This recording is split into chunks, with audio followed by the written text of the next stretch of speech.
A gente começa a semana com muito material, muitas pistas para entender como vai funcionar a política brasileira esse ano e no ano que vem, que tem eleição, né? De um lado, temos as eleições de Hugo Mota e Davi Alcolumbre para as presidências da Câmara dos Deputados e do Senado Federal. O discurso de vitória de Mota foi particularmente interessante. Aí, do outro lado, temos a pesquisa da Quest. Vem cá, vamos falar sério. Pesquisa com 2 anos de antecedência tem algum valor? Olha, tem sim. Então vamos começar por ela. Primeiro e mais importante, é inútil olhar para a lista dos candidatos. Quem ganharia numa corrida com X, com Y, com Z? Não adianta de nada e por 2 razões evidentes. A primeira é que ninguém está prestando atenção nisso. Os eleitores não estão concentrados em pensar em quem votariam. A outra razão é até mais óbvia. Nós não sabemos quem serão os candidatos. Então, por ali, tudo é especulação. Mas então do que vale? Vale principalmente para a gente entender quem as pessoas conhecem e quem as pessoas não suportam. Vamos lá. Na esquerda, 3 nomes foram testados: Lula, Ciro Gomes, Fernando Haddad. Lula tem rejeição de 49% dos brasileiros, Ciro de 52% e Haddad de 56%. A rejeição de Haddad é a maior de todos os avaliados. 28% dizem que poderiam votar em Ciro, 47% dizem que poderiam votar em Lula. O desenho no campo da esquerda está bastante claro, né? Não há candidato mais forte do que o presidente Lula. A gente precisava de uma pesquisa para saber disso? Não. Isso a gente já sabia. O interessante é o que conseguimos aprender no campo da direita, porque ali há novidade. Vamos dividir, para facilitar a análise, em 3 grupos os possíveis nomes de direita. 1. Família Bolsonaro. Foram avaliados Jair Eduardo, filho 03, e Michele, a ex-primeira-dama. O grupo 2 são os aventureiros, tá? Gente sem nenhuma história política. Pablo Marçal e o cantor sertanejo Gustavo Lima. E, por fim, no terceiro time, os políticos tradicionais, todos governadores. O de São Paulo, Tarcísio de Freitas, o de Minas, Romeu Zema, os do Paraná e de Goiás, Ratinho Júnior e Ronaldo Caiado. Os Bolsonaros são bastante conhecidos. 22% dizem não conhecer Michele e 23% não sabem quem é Eduardo. É no nível ali de desconhecimento do Ciro ou do Haddad, ou seja, são nomes um bocado conhecidos. Rejeição de Jair, 53%. De Michele, 49%. De Eduardo, 55%. Eduardo, o filho mais radical, é o mais rejeitado da família. E ambos, ele e Michele, seriam total candidatos antissistema, como Jair foi. Aquele cara que, mesmo que tenha uma ligação com a política, se põe numa posição de romper com tudo que está aí. Como seriam também, aliás, Marçal e Gustavo Lima, né?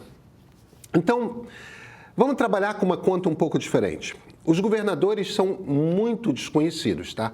45% dos brasileiros dizem que não sabem quem é Tarcísio de Freitas. Se assim com o governador de São Paulo, vocês imaginam com dos outros estados, né, os mais desconhecidos. Por isso, vale trabalhar com o percentual de voto que eles teriam se contarmos apenas com os eleitores que sabem quem eles são.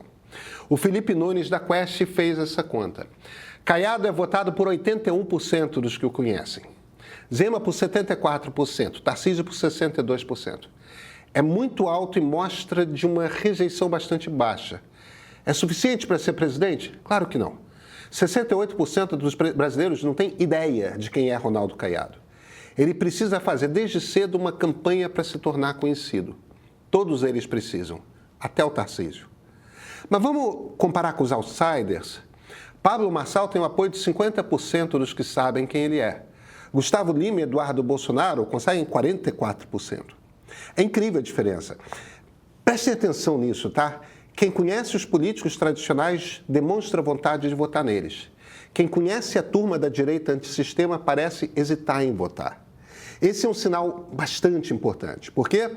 Porque está dizendo que o clima é menos de vamos implodir tudo e recomeçar do zero, aquele instinto bolsonarista, e mais um vamos preferir políticos com experiência.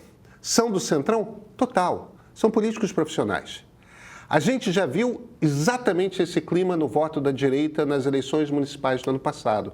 Mais candidatos da política tradicional se elegeram do que candidatos que corriam por fora. Aliás, levem em consideração a rejeição alta de Eduardo e Michele. É a mesma coisa, tá? Dá para diminuir a rejeição? Claro que dá.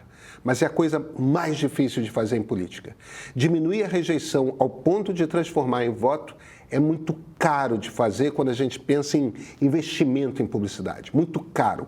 É muito mais barato conquistar voto de quem não tem opinião formada do que virar a impressão já consolidada quando ela é negativa. E aí precisamos levar um último ponto em consideração. Lula aparece nessa pesquisa como favorito. É isso mesmo. Presidentes costumam ser favoritos à reeleição. Com exceção de Bolsonaro, todos os presidentes que se candidataram à reeleição venceram a parada. Não é dado, mas é o resultado mais provável. Ainda assim, ponto de atenção, Lula está em queda. Em todos os cenários de segundo turno, na pesquisa de dezembro, ele estava ali entre 54% e 52%. Caiu algo na casa dos 10 pontos em todos. É uma queda muito acentuada e muito rápida. Essa pesquisa é sinal amarelo ligado lá no Palácio do Planalto. Isso muda o favoritismo? Não, Lula é favorito. Mas o cenário mais provável é de uma disputa muito apertada. A inflação está difícil de controlar e, principalmente, Lula parece não estar disposto a controlá-la. Como dá para fazer essa aposta? Bem, é uma leitura de política econômica que tem tudo a ver com o discurso do novo presidente da Câmara dos Deputados. Eu sou Pedro Doria, editor do Meio. No próximo dia 18, a gente vai lançar o primeiro documentário do Meio. Se chama Democracia, uma história sem fim. É uma história da democracia brasileira, mas é mais do que isso. É um argumento. Nunca um regime entregou mais para mais brasileiros do que a nova república. Não teve nenhum presidente, nenhum imperador, nenhum período na história que tenha feito da vida para tantos mais fácil. Melhor. Não existe argumento melhor para a democracia do que mostrar o que ela fez concretamente. Isso não tem nada a ver com a direita ou com a esquerda. É o conjunto de governos, é o regime, a democracia. Entrevistamos políticos, jornalistas, cientistas políticos, sociólogos, gente que entende da coisa, que conta essa história. Esse não é o tema do nosso primeiro documentário à toa, tá? Tem gente aí que diz que direita é melhor, tem gente que defende a esquerda, tudo bem. Não é a nossa praia. A gente defende o regime, a democracia. Às vezes o presidente é de esquerda, às vezes é de direita, e é assim que funciona bem. Queremos que você assista a esse filme e que nos ajude a levar a mensagem adiante. Dia 18 no streaming do Meio. Na sua televisão. Assina o Meio. Assista. E esse é o ponto de partida.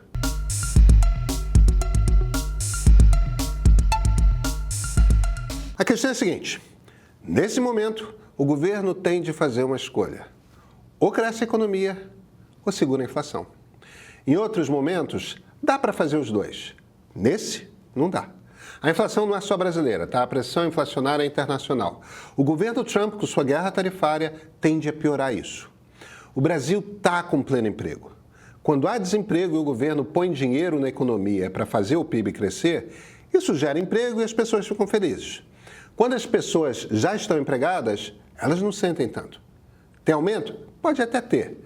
Mas tem um truque aí nessa relação entre emprego e atos do governo. Quando o sujeito já está empregado e ganha um aumento, ele acha que ele mereceu. Ele não acha que o governo trabalhou para a economia crescer e sobrou uns caraminguás para ele. Agora, se aquele pequeno aumento é pouco perante o aumento do tomate ou do ônibus, aí ele acha que a culpa é do governo. Esse é o problema-chave, tá? O governo gasta mais do que arrecada com o objetivo de gerar aumento do PIB. Ao fazê-lo, gera inflação. Para conter a inflação, o Banco Central se vê obrigado a puxar para cima a taxa de juros e assim gasta-se ainda mais dinheiro, acentuando o déficit público. Vamos dizer que nada disso seja importante, que a única coisa realmente importante seja o que o eleitor sente e, portanto, o que vai orientar o voto dele. Joe Biden acreditou no que Lula acredita, gasta dinheiro para crescer a economia e uma pequena inflação não vai comover o eleitor. Bem, os democratas perderam feio a eleição. No seu discurso de posse, Hugo Mota fez um discurso muito claro no qual sublinha 3 pontos. O primeiro é esse: responsabilidade fiscal é importante. Evitar a inflação nesse momento é a coisa que faz diferença real na vida dos brasileiros. Ele está certo. E está certo não por uma questão de preferência pessoal, de ideologia. É isso o que os brasileiros estão dizendo uma pesquisa após a outra. É o que é. Brigue com os fatos quem desejar fazê-lo, mas não brigue se quiser ganhar eleições. O segundo ponto que ele faz é duplo, atira para os dois lados. Foi lá buscar o que dizia Ulisses Guimarães para afirmar que governo são legislativo e executivo juntos. Ou seja, nenhuma surpresa, a Câmara não está disposta a abrir mão de executar parte do orçamento, tá? Mas, ao mesmo tempo, fez lá um discurso com elogios rasgados à Constituição e à democracia. Tem um afastamento da extrema-direita importante aí. É uma defesa do centrão, mas não do bolsonarismo. Essa parece ser a tendência política por todo o Brasil.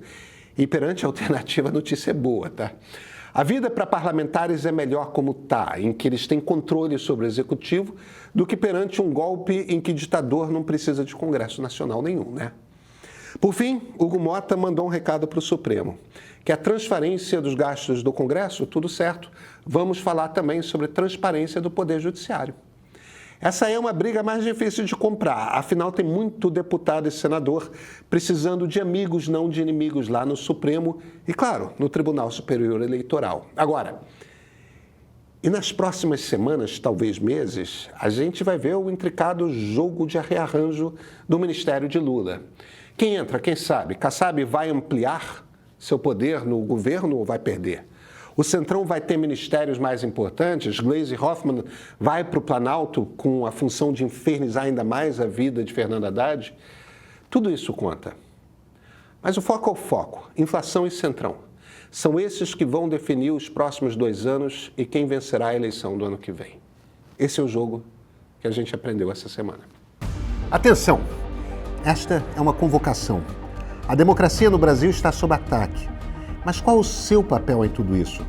Chegou a hora de discutir isso por uma nova perspectiva. No dia 18 de fevereiro, você é o nosso convidado especial para ampliar esse debate e conhecer a visão de grandes especialistas que não se deixam levar por partidarismos. Com participação especial de Nelson Jobim, Sérgio Abranches, Christian Lynch, Edmar Bacha, Argelina Sheibub, entre outros grandes nomes, Democracia, uma história sem fim, é o primeiro documentário original produzido pelo Meio e estreia com exclusividade na nossa plataforma de streaming no dia 18.